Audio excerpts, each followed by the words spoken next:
Hello again, this is Colin from Docker Labs. I'm here again to show you a video about some cool new stuff in the AI agent world. In the last video, I went over how the MCP by Anthropic makes agents significantly more capable by running tools, and I showed you actually running a web browser. And I also showed how Docker makes MCP so much better and more user-friendly and easier to install. And so in this video, I'm gonna kind of go on about more AI using tools to get better outputs. And I'm also going to talk about some of the more cutting edge technology that we're coming out with and where that's going in the future. If you like these sorts of demos, please like and subscribe and strap in. This one is going to be, like the last one, a bit scary if you aren't used to AI doing things, and still cool even if you are.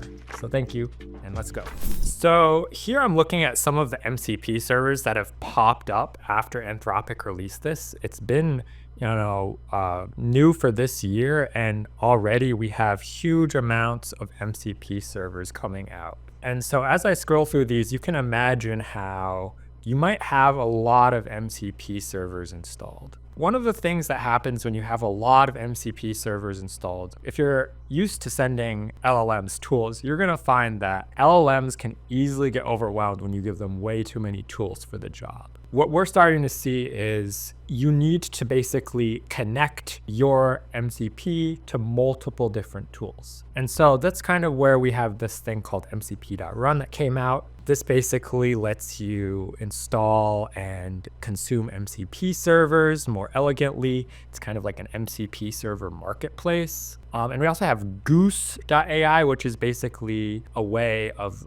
running LLMs with MCP servers. It's different from Cloud Desktop. Also, like showing that we're already starting to see how you might want to connect your MCP or your LLM to an entire ecosystem rather than just overwhelm your LLM with a ton of different tools. So here I'm going to show you an experimental extension that we've been working on that you can try yourself right now. And this is for Docker Desktop, and it's open source as well. And so you can check this out. This is an extension that we're kind of using to say, you don't need all of these MCP servers when you can just connect your LLM to the entire Docker ecosystem. So what we've done is this is my Claude config, and there's only one MCP server, and it's called MCP Docker. And what this is it's your AI's portal to the Docker ecosystem. And so even though I only have one MCP server added, I can add these, and it's saying that they're adding. And as you could tell, I haven't gone in and changed the config to add these. And if I just open my Claude Desktop, hit refresh,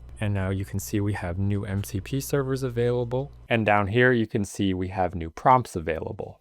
And so these prompts I didn't add them myself to the config. They were registered through the Docker ecosystem. So let's go back to Docker Desktop here, and let's add this QR code. You can see that this QR code contributes one prompt and two tools. And so when we add this QR code, we go back to our Claude Desktop, we hit the refresh button. All right, and now when we go to attach from MCP, we now have this QR encode prompt. We just run this, and what QR code do I want? I want hello Docker. We hit submit. This is going to pre-fill our prompt for us, and all we have to do is just hit this send. Not even changing a config or anything. I just have connected to the QR encode Docker container.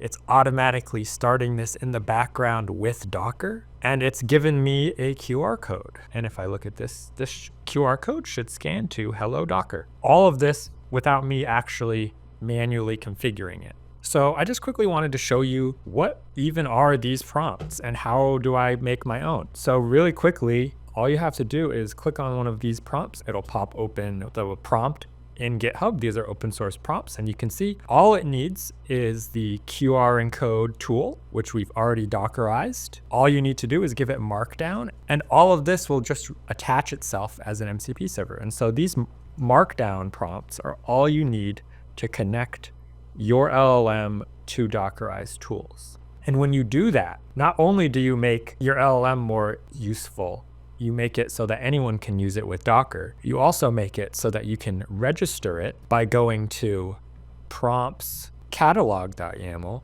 and you can see we have our own little registry of MCP tools, and you can add these yourself to populate the extension. And you can make any of these tiles you want with only Markdown and Docker containers. So if any of this demo seems interesting or gets you curious, you can check this out. You can download our Docker desktop extension. Link will be in the description for you. And give this a try. I just added this Chrome prompt here. If you look at this prompt, what I'm doing is I'm simply starting a headless Chrome browser for the MCP server. And all I had to do that was say, I want Chrome, here's the container, here's the args. And all I had to do was write this prompt to explain how to check that Chrome server is running. And so if I go back to my Docker desktop, if I add this prompt and we go back to Claude, refresh, you can see that I have new MCP tools available. And you can try this out yourself. I have this Chrome web scraper prompt that I've just added. And all you have to do is ask it the query like, can you tell me the thumbnail for the most viral YouTube video right now? And you can try your own queries here, see how it works for you. Once you hit the query, you can just send it as is and Claude will begin turning away. I'm not going to show you the whole results of this demo right now, but it's very similar to the Puppeteer MCP server, except this time all done in Markdown rather than TypeScript.